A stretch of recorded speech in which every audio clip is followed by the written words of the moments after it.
আপনি কি চীনে উচ্চশিক্ষার জন্য যেতে চাচ্ছেন?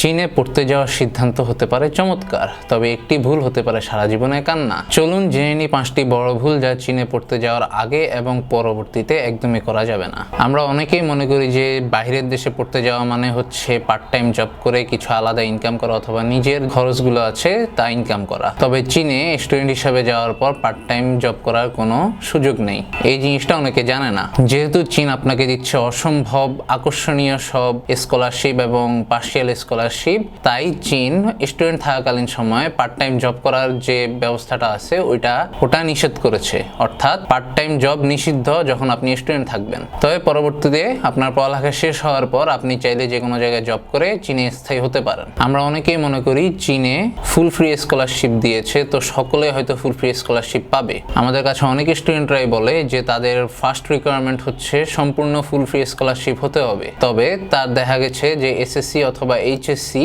এর রেজাল্ট তেমন একটা ভালো না। ফুল ফ্রি স্কলারশিপ হতে হলে শুধুমাত্র যে রেজাল্ট দিয়েই হয় তা কিন্তু না, এছাড়াও আপনার পার্শিয়াল অনেক কিছু থাকতে হবে। যেমন কিছু কিছু ইউনিভার্সিটিতে আইএলটিএস অথবা ইংলিশ প্রফিসিয়েন্সি ল্যাঙ্গুয়েজ কোর্স করা থাকতে হবে। স্কলারশিপ পাওয়ার জন্য সকল রিকোয়ারমেন্ট আপনার থাকলেও স্কলারশিপ ফুল ফ্রি পাওয়ার জন্য কিন্তু অনেক কম্পিটিশন থাকে। তাই নিজের রেজাল্ট, ব্যাকগ্রাউন্ড এবং ক্যাপাবিলিটি বুঝে আপনার ইউনিভার্সিটি এবং সাবজেক্ট সিলেক্ট করুন। দরকার হলে পার্শিয়াল অথবা সেলফ ফান্ডেড অপশন নিয়েও ভাবুন। থার্ড, ফুল ফ্রি স্কলারশিপের কথা শুনে অনেকে স্কলারশিপের পাশাপাশি যে খরচগুলো আছে তাকে পুরোপুরিভাবে নেগলেক্ট করে। যেমন চীনে ফুল ফ্রি স্কলারশিপ দেয় ঠিকই, তবে এর পাশাপাশি আরো অনেক ধরনের খরচ রয়েছে। যেমন আপনার খাওয়ার খরচ, তবে বিমান ভাড়া, ভিসা প্রসেসিং এর জন্য টাকা, এরপরে হচ্ছে প্রত্যেক বছরে ইন্স্যুরেন্স ফি, রেজিস্ট্রেশন ফি নতুন বছরে ওঠার জন্য, এবং খাওয়া দাওয়ার যে খরচটা আছে সবকিছু মিলেও কিন্তু আপনার আলাদা একটা খরচ যাচ্ছে আপনি ফুল ফ্রি স্কলারশিপ পাওয়ার পরেও। তাই ফুল ফ্রি স্কলারশিপ মানে যে সম্পূর্ণ ফ্রি তা ভাবা যাবে না। এর পাশাপাশি যে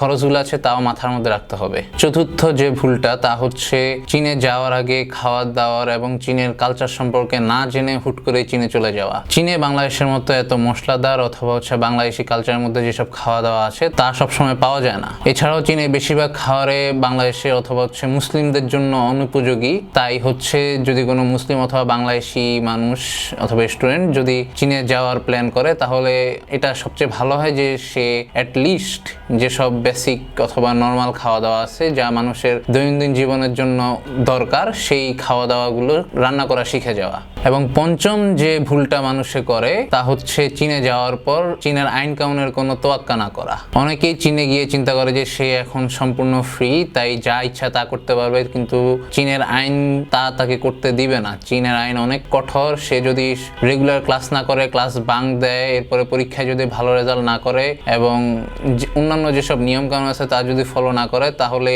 তার জেলও হতে পারে অথবা আরো বড় শাস্তি হতে পারে যে তাকে দেশে পাঠিয়ে দেওয়া হবে। তাই সচেতন থাকুন, সঠিক সিদ্ধান্ত মেনে চীনে অ্যাপ্লাই করুন এবং এই ব্যাপারে আরো তথ্য জানতে আমাদের সাথে যোগাযোগ করুন। নিচে দেওয়া হোয়াটসঅ্যাপ নাম্বারে অথবা ভিজিট করতে পারেন আমাদের ঢাকা অফিসে। ধন্যবাদ।